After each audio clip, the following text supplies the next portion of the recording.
우리에게 주시는 하나님의 말씀은 요한복음 6장 1절에서 21절 말씀입니다. 그 후에 예수께서 디베랴의 갈릴리 바다 건너편으로 가심에 큰 무리가 따르니 이는 병자들에게 행하시는 표적을 보았음이러라. 예수께서 산에 오르사 제자들과 함께 거기 앉으시니 마침 유대인의 명절인 유월절이 가까운지라. 예수께서 눈을 들어 큰 무리가 자기에게로 오는 것을 보시고 빌립에게 이르시되 우리가 어디서 떡을 사서 이 사람들을 먹이겠느냐 하시니 이렇게 말씀하심은 친히 어떻게 하실지를 아시고 빌립을 시험하고자 하심이라. 빌립이 대답하되 각 사람으로 조금씩 받게 할지라도 200데나리온의 떡이 부족하리이다. 제자 중 하나 곧 시몬 베드로의 형제 안드레가 예수께 여짜오되 여기 한 아이가 있어 보리떡 5개와 물고기 2마리를 가지고 있나이다. 그러나 그것이 이 많은 사람에게 얼마나 되겠사옵나이까. 예수께서 이르시되 이 사람들로 앉게 하라 하시니 그곳에 잔디가 많은지라. 사람들이 앉으니 수가 5,000명쯤 되더라. 예수께서 떡을 가져 축사하신 후에 앉아있는 자들에게 나눠주시고 물고기도 그렇게 그들의 원대로 주시니라. 그들이 배부른 후에 예수께서 제자들에게 이르시되 남은 조각을 거두고 버리는 것이 없게 하라 하심으로 이에 거두니 보리떡 5개로 먹고 남은 조각이 12바구니에 찼더라. 그 사람들이 예수께서 행하신 이 표적을 보고 말하되 이는 참으로 세상에 오실 그 선지자라 하더라. 그러므로 예수께서 그들이 와서 자기를 억지로 붙들어 임금으로 삼으려는 줄 아시고 다시 혼자 산으로 떠나가시니라. 저물매 제자들이 바다에 내려가서 배를 타고 바다를 건너 가버나움으로 가는데 이미 어두웠고 예수는 아직 그들에게 오시지 아니하셨더니 큰 바람이 불어 파도가 일어나더라. 제자들이 노를 저어 10여리쯤 가다가 예수께서 바다 위로 걸어 배에 가까이 오심을 보고 두려워하거늘 이르시되 내니 두려워하지 말라 하신대 이에 기뻐서 배로 영접하니 배는 곧 그들이 가려던 땅에 이르렀더라.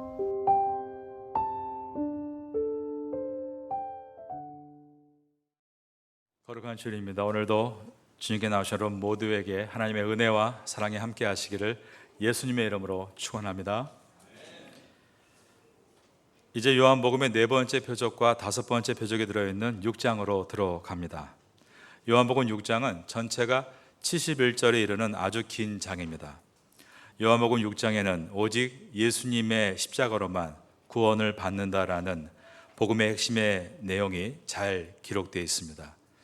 요한복음은 6장에서 2가지의 기적과 그 기적을 외하는 사람들을 통해 생명의 떡이신 예수 그리스도와 그 생명의 떡을 이해하지 못하고 세상의 떡을 쫓는 세상을 극명하게 대조시킵니다. 보리떡 5개와 물고기 2마리로 5,000명을 먹이신 오병이어의 기적은 세상의 떡을 기대하는 사람들에게 하늘의 떡이신 예수 그리스도를 설명하기 위한 사인, 즉 표적입니다.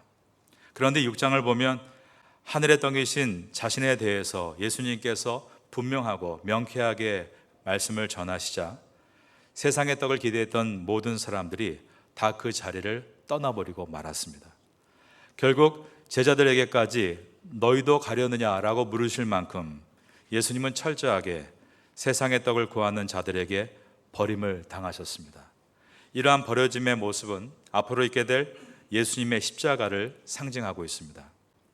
여기서 우리가 알 수 있는 분명한 사실은 세상의 떡을 기대하고 예수를 쫓고 있는 사람들은 언젠가 자기들이 원하는 것이 얻어지지 않을 때 반드시 예수를 떠나게 된다는 사실입니다. 유대인들은 오병이어의 기적을 체험한 후에 예수님을 쫓아와서 억지로 왕을 삼으려고 했고 예수님을 모세와 같이 자기들에게 제2의 출애굽을 성공시킬 선지자라고 불렀습니다. 이 모습만 보면 그들이 메시아에 대해서 잘 알고 있는 것처럼 보여집니다. 그런데 그들은 그들의 요구를 하는 모습 가운데 이 주님은 그들의 요구를 따라가시지 않고 그들을 떠나 산으로 가셨습니다. 왜 주님은 자신을 왕으로 추대하려는 이들을 피해서 산으로 가신 것일까요? 그 이유는 그들이 유대 신학을 근거로 해서 예수님을 왕으로 삼으려 하고 있기 때문이었습니다. 유대인들이 가진 유대 신학은 구원을 태초의 회복이라고 생각했습니다. 아담이 잃어버렸던 낙원이 다시 회복되는 것이 유대인의 구원이다라고 생각했습니다. 우리가 알고 있는 것처럼 출애굽은 이스라엘의 구원 사건입니다. 유대인들은 이 출애굽 사건을 에덴 회복의 근본적인 것이 일어난 것이라고 해석을 했습니다. 그래서 이스라엘이 출애굽해서 구원의 땅 가나안에 가는 동안 시내산에서 모세가 체험한 영광의 빛을 받고 얼굴이 환하게 변한 것이 바로 태초에 있었던 하나님의 영광의 빛을 본 것이다라고 생각했습니다. 이것은 바르게 본 것이 분명합니다. 하박국서 3장 3절과 4절에 보면 하나님이 대만에서부터 오시며 거룩한 자가 바란산에서부터 오시는도다. 그의 영광이 하늘을 덮었고 그의 찬송이 세계에 가득하도다. 그의 광명이 햇빛 같고 광선이 그의 손에서 나오니 그의 권능이 그 속에 감추어졌도다. 하나님께로부터 나오는 광명과 광선이 시내산에서 내려온 모세에게 나타나고 있었던 것입니다. 출애굽기 34장 29절 이하에 보면 모세가 십계명에 새겨진 두 돌판을 가지고 시내산에서 내려올 때 얼굴에 광채가 나서 수건으로 가렸다라고 되어 있습니다. 하나님을 대면하고 내려온 모세에게 하나님의 광채가 나타난 것입니다. 사도 바울은 그 모세의 광채를 하나님의 영광이라고 표현했습니다. 고린도후서 3장 7절 이하에 보면 돌에 써서 새긴 죽게 하는 율법의 조문 직분도 영광이 있어 이스라엘 자손들은 모세의 얼굴이 없어질 영광 때문에도 그 얼굴을 주목하지 못하였거든. 하물며 영의 직분은 더욱 영광이 있지 아니하겠느냐 라면서 시내산에서 모세와 이스라엘에게 나타났던 그 빛은 태초에 하나님이 아담에게 부어주셨던 영광의 빛이 맞다라고 소개했습니다. 그러나 그 영광은 사도 바울이 말한 대로 모세 얼굴에 없어질 영광 때문에도 그 얼굴을 주목하지 못하였거든 라고 말한 것처럼 어떠한 것을 설명하기 위해서 나타난 빛일 뿐 사라질 영광이었습니다. 결국 이것은 에덴의 근본적인 회복은 아니었다는 것입니다. 그래서 모세는 그 사라질 영광을 백성에게 보이지 않기 위해서 수건으로 얼굴을 가린 것입니다. 영광의 광채가 단지 눈이 부셔서 얼굴을 가린 것이 아니라 그것은 사라질 영광이기에 얼굴을 가리고 보이지 않았던 것입니다. 그러므로 유대 신학이 그 시내산의 빛을 하나님의 영광으로 본 것은 잘 본 것이지만 그것이 처음에 에덴과 같은 완전한 회복인 것은 아니었다는 말입니다. 뿐만 아니라 유대 신학은 출애굽 때 광야에서 먹은 만나와 무리바의 물도 아담이 태초에 낙원에서 마셨던 음식의 회복이라고 여겼습니다. 그렇게 유대 신학은 출애굽을 태초의 회복으로 해석을 해낸 것입니다. 하지만 출애굽 이후에 금송아지 사건이 터집니다. 그래서 유대 신학은 그것을 아담의 타락의 재현이다라고 생각했고 그래서 그들은 이제 제2의 출애굽을 기다리며 제2의 모세 즉 메시아를 기다리기 시작했습니다. 그들은 이러한 그들의 신학적인 배경과 함께 신명기 18장 15절에 나와 있는 하나님께서 모세에게 하신 말씀 너와 같은 선지자를 내가 또 일으키겠다라는 그 약속과 결부시켜서 종말에 모세와 같은 메시아가 나타나서 모세가 이룬 출애굽 구원을 재현할 것이다 라고 생각했습니다. 그래서 태초에 잃어버린 낙원의 축복이 다시 재현이 되는 것이다 기대한 것입니다. 그러한 낙원의 회복이 다윗 왕국 때 분명하게 이루어지는 것처럼 보였으나 그 후손 때에 가서 다윗 왕국이 망해버리자 종교 지도자로는 모세와 같은 그리고 정치 지도자로는 다윗과 같은 메시아가 다시 나타나서 그들에게 다윗왕과 같은 시대에 영화를 이루게 해줄 것이다 그렇게 믿었습니다.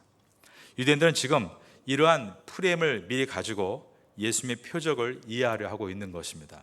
그도 그럴 것이 출애굽 때 시내광야에서 하나님께서 만나를 먹이셨는데 예수님께서 출애굽을 기념하는 6월절에 광야에서 이 5천 명을 먹이셨기 때문입니다.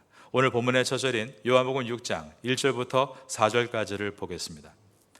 그 후에 예수께서 디베라의 갈릴리 바다 건너편으로 가시매 큰 무리가 따르니 이는 병자들에게 행하시는 표적을 보았음이로라. 예수께서 산에 오르사 제자들과 함께 거기에 앉으시니 마침 유대인의 명절인 유월절이 가까운지라.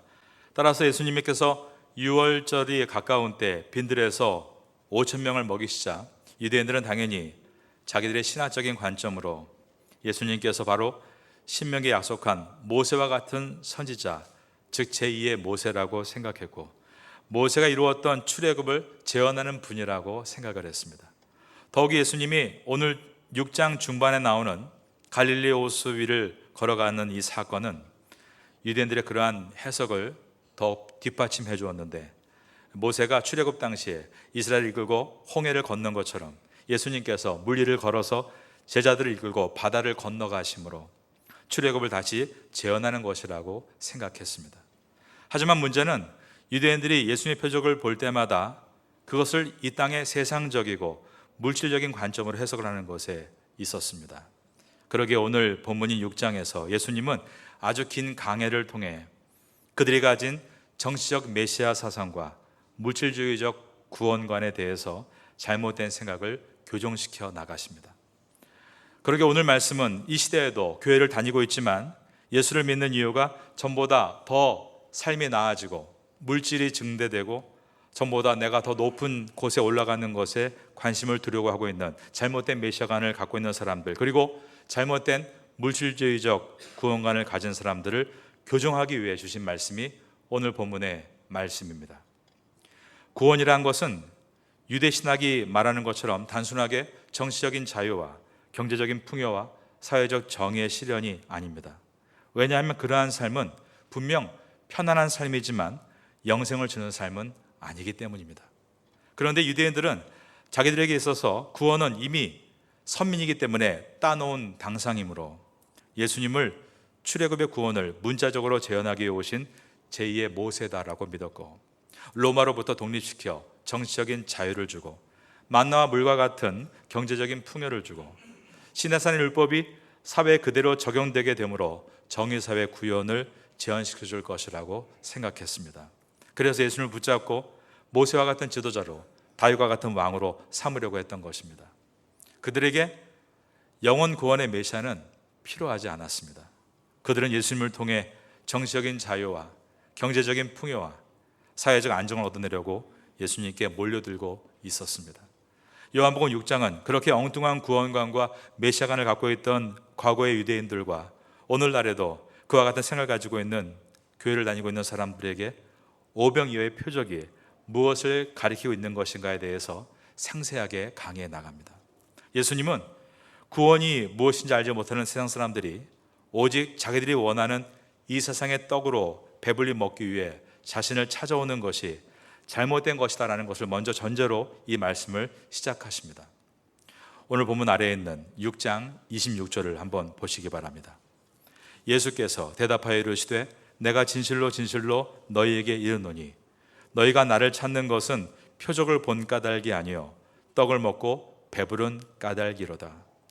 이 말씀은 오늘 6장 서두에도 그대로 들어 있습니다. 애초에 빈들에 모여있는 남자만 5,000명입니다. 그러니까 여자와 아이를 합치면 약 2만 명이 되는 이 사람들은 모두가 예수님께서 병을 고치신 것을 보고 신기해서 모인 사람들이었습니다. 먼저 이 오병이어의 기적이 일어난 곳이 어디인가를 봅니다. 예수님께서 오병이어의 기적을 베푸신 곳이 갈릴리 바다 동편이라고 되어 있는 것입니다. 우리가 한번 이스라엘의 지도를 머리에 그려보겠습니다. 이스라엘은 요단 강을 중심으로 동과 서로 갈라집니다. 이 요단강 부편에를 우리가 갈릴리 바다가 있는 곳이라고 하고 남쪽을 사해 바다가 있는 곳이라고 합니다. 요단강의 동편은 광야이고 요단강의 서편은 가나안 땅입니다. 그래서 여호수아가 요단강 동편에서 요단을 건너 요단 서편인 가나안 땅으로 들어간 것입니다. 요단강 동편은 광야이고 서편은 가나안인 것을 우리가 생각할 때 지금 예수님께서 오병이의 기적을 베푸시는 곳은 요단의 서편 가나안 땅이 아니라 요단의 동편, 바로 광야인 것입니다. 그러기에 마태, 마가, 누가복음은 그곳을 정확하게 광야다, 에레모스라는 단어를 사용해서 빈들이라고 번역했습니다. 사복음서는 오병이의 사건을 출애굽기가 있었던 광야의 만나 사건과 연결시키기 위해서 예수님이 오병이어로 5천 명을 먹이신 사건이 에레모스, 광야에서 있었던 것을 강조합니다. 뿐만 아니라 마가복음 6장 39절 이하에 보면 제자들에게 명하사 그 모든 사람으로 떼를 지어 푸른 잔디 위에 앉게 하시니 때로 100명씩 또는 50명씩 앉은지라 라고 되어 있는데, 출애굽 당시 이스라엘 백성들이 광야에서 어떻게 나누어 있었습니까? 50부장, 100부장에 의해서 50명씩, 100명씩 나뉘어져 있었습니다. 이것뿐만이 아니라 이스라엘 백성들 가운데 광야에서 만나로 시험을 받은 사람들이 있던 것과 마찬가지로 오늘 이 오병이어 사건에서도 시험을 받는 사람이 있었습니다. 6장 5절과 6절에 들어있습니다. 예수께서 눈을 들어 큰 무리가 자기에게로 오는 것을 보시고 빌립에게 이르시되 우리가 어디서 떡을 사서 이 사람을 먹이겠느냐 하시니, 예수님께서 제자 빌립에게 우리가 어디서 떡을 사서 사람들로 먹게 하겠느냐라고 물으시는 것은 중요한 것이 여기서 주어가 우리라는 것에 있습니다. 이 말은 예수님이 빌립과 함께 그 문제 해결에 함께 나서시겠다는 뜻입니다. 그런데 빌립은 성자 하나님이신 예수님이 지금 당면한 문제를 우리가 되셔서 함께 푸시겠다고 하시는데도 여전히 돈이 모자라는 것에 대한 걱정을 갖고 있었습니다.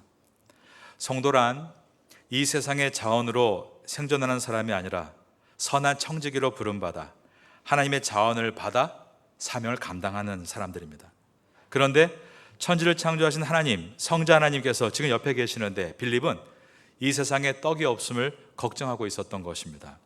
5절을 보면 예수님이 어떻게라고 묻지 않으시고 어디서라고 묻고 계십니다. 이 말은 어떻게 떡을 먹일 것인가는 걱정하지 말라라는 뜻입니다. 그러므로 어떻게라고 묻지 않으시고 어디서라고 물으신 것은 이미 너에게 배를 채울 떡을 줄 능력이 나에게 있다는 것을 전제하고 말씀하시는 것이었습니다.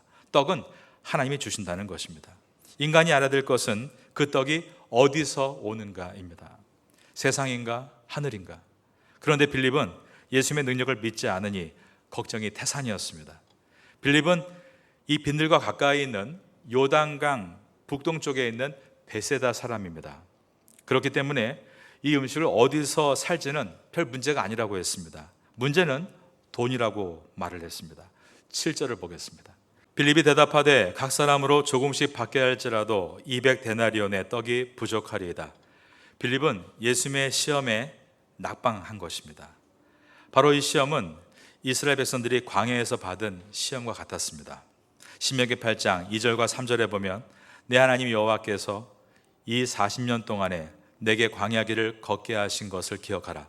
이는 너를 낮추시며 너를 시험하사 내 마음이 어떠한지 그 명령을 지키는지 지키지 않는지 알려 하심이라. 너를 낮추시며 너를 줄이게 하시며 또 너도 알지 못하며 내 조상도 알지 못하던 만나를 내게 먹이신 것은 사람이 떡으로만 사는 것이 아니요 여호와 입에서 나오는 모든 말씀으로 사는 줄을 내게 알게 하려 하심이다 라고 되어 있습니다. 여기에 보면 하나님께서 이스라엘 백성에게 만나를 주신 목적이 사람이 떡으로만 사는 것이 아니고 하나님 말씀으로 사는 것을 깨닫게 하시기 위한 시험이었다라고 되어 있습니다. 이 말을 잘 돌이켜보면 시험의 대상자는 그 당시에 만나를 먹은 모든 사람들이었다는 뜻입니다. 그렇다면 오늘 이 본문에서 시험을 받고 있는 사람은 비단 빌립 한 사람이 아니라 그곳에서 이 떡과 고기를 먹는 모든 사람들입니다. 따라서 빌립은 그곳에서 오병이어의 떡과 고기를 먹게 될 모든 사람을 대표로 해서 시험을 받고 있는 것이었습니다. 예수님은 이 시험 받고 있는 빌립의 모습 속에서 하나님께서 당신의 백성들을 무엇으로 시험하시는지를 우리에게 보여주십니다. 하나님은 성도에게 무엇을 시험하실까요? 사람들은 세상에 화려한 떡을 원하며 살고 있습니다. 그리고 자신들이 가지고 있는 떡이 보잘것없을 때 부끄러워하고 고통스러워합니다. 그럴 때 애굽의 부추와 고기와 마늘 같은 만족스럽고 화려한 것들이 주어지면 나는 기쁠 것이라고 생각합니다. 하지만 또 그러다가 만나를 만나게 되면 처음에는 잠시 배를 채우니 고맙다가도 또 그 초라함에 금세 낙심하고 절망하는 것입니다. 하지만 인간에게 정말 그들이 좋아할 고기와 부추와 마늘이 주어지면 행복할까요? 결국 인간은 그러한 것들로 행복을 얻지는 못하는 것입니다. 이것을 보여주는 시험이 바로 출애굽 광야에서 만나를 통한 시험이었습니다. 하나님께서 만나를 주실 때 어떤 상황이었는가 보면 이스라엘이 광야에서 굶주려서 하나님과 모세를 원망할 때였습니다. 애굽을 그리워하고 있을 때였습니다. 그때 만나를 주십니다. 이 의미 속에는 너희가 정말 배가 부르면 나를 원망하지 않고 내 말에 순종할 수 있느냐는 하나님의 질문이었고, 그 결과는 그들은 금세 다시 또 불평을 하고 원망했다는 것입니다. 인간은 절대 육신의 배고픈 것이 해결된다고 해서 만족하거나 행복해지는 존재가 아님을 광야가 보여주었습니다. 그런 것들이 주어진다고 해서 하나님께 돌아와 순종하겠다는 그 말도 헛될 뿐입니다.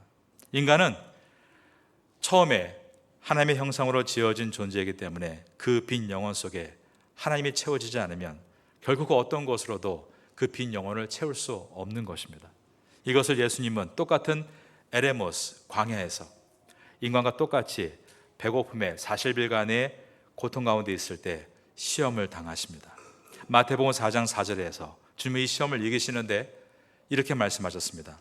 사람은 떡으로 살 것이 아니요 하나님의 입으로부터 나오는 모든 말씀으로 살 것이니라. 예수님은 이 시험을 이기면서 시험의 정답을 주신 것입니다.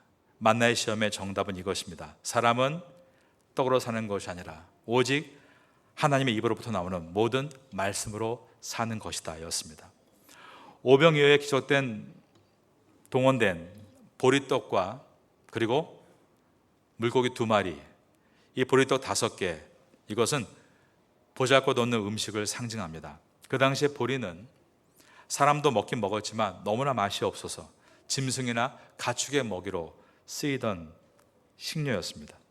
즉 신약의 만나인 것입니다.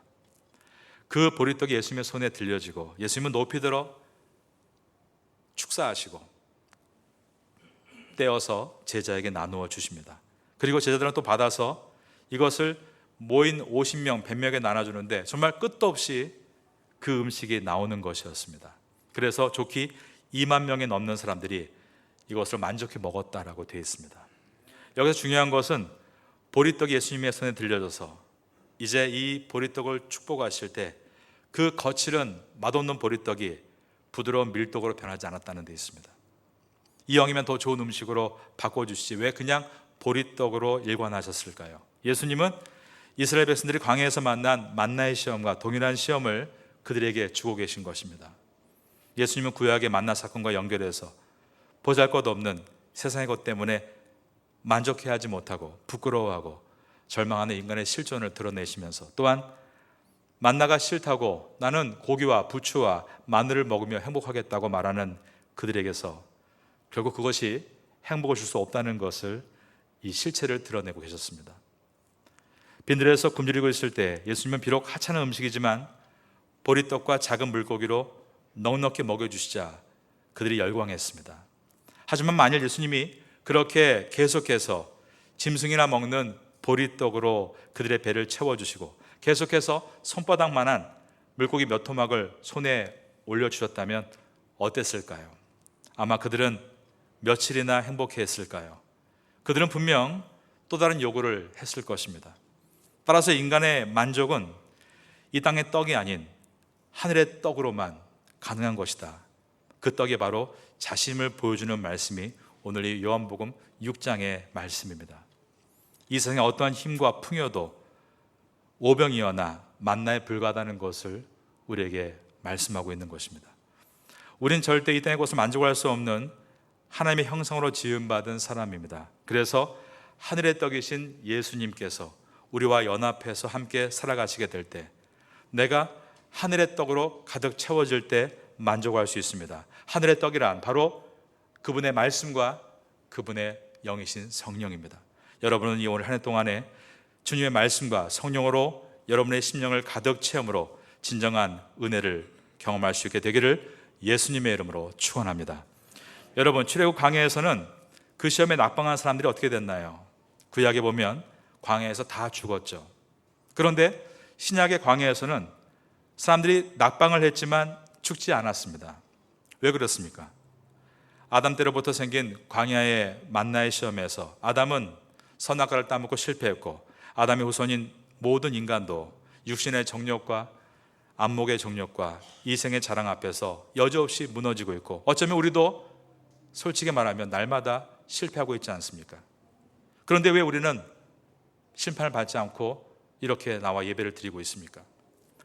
두 번째 아담으로 오신 예수님께서 광야에서 만나의 시험을 이기셨습니다. 그리고 십자가 위에서 우리를 대신해서 대속 제물이 되셨기 때문에, 그분이 우리의 떡이 되시고 그분의 피가 우리의 죄를 용서하셨기 때문에 우리가 이렇게 살아있다는 것을 요한복음 말씀합니다. 로마서 말씀과 같이 첫 번째 아담이 마귀의 시험에 실패함으로 모든 아담의 후손이 죄의 노예가 되었지만, 두 번째 아담이신 예수님께서 이 땅에 오셔서 마귀의 시험을 이기시고 그리스도를 믿는 모든 사람에게 죄에서 자유를 주시겠다라고 선포하신 것처럼, 우리는 여전히 오늘도 실패할 수 있지만 예수님의 이 십자가의 대속의 은혜로 이렇게 살아가고 있는 것입니다. 우리가 이곳 광야에서 매일 시험에 들고 매일 만나 때문에 괴로워합니다. 우리가 이 광야에서 그럼에도 죽지 않는 이유는 예수님께서 우리를 그분의 피값으로 사셨기 때문에, 우리를 포기하지 않기 때문에 우리는 오늘도 살고 있는 것입니다. 하나님은 광야에서 만나를 주시는 목적이 무엇이었습니까? 그것은 만나를 창고를 짓고 모으고 쌓으라고 주신 것이 아니라 만나를 먹고 광야를 통과하라고, 전진하라고 주신 것이었습니다. 우리가 이 목적을 놓치고 광야 같은 이 세상에서 무엇을 먹을까, 무엇을 입을까, 무엇을 가질까로 걱정하고 슬픔에 잠겨서 오늘도 그런 마음으로 주 앞에 나와 있다면, 우리는 오늘 제목과 같이 오병이어의 기적은 생명의 떡이신 예수를 바라보는 표적임을 기억하고 다시 그리스도를 바라볼 때 용기를 얻고 두려움을 벗어내고 일어날 수 있게 되는 것입니다. 요한복음을 지나면서 이러한 은혜를 얻는 성도가 될 수 있기를 예수님의 이름으로 축원합니다.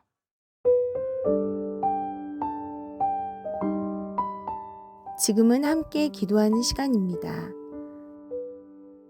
1월의 공동 기도 제목은 첫째, 신년 특별 새벽 기도회를 승리롭게 잘 마치게 하소서.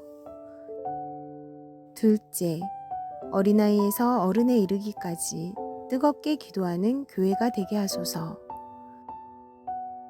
셋째, 각 부서들이 1년 사역을 놓고 열심히 주님의 뜻을 구하게 하소서. 넷째, 개인의 사업과 학업과 건강을 위해 하나님의 지혜를 구하게 하소서.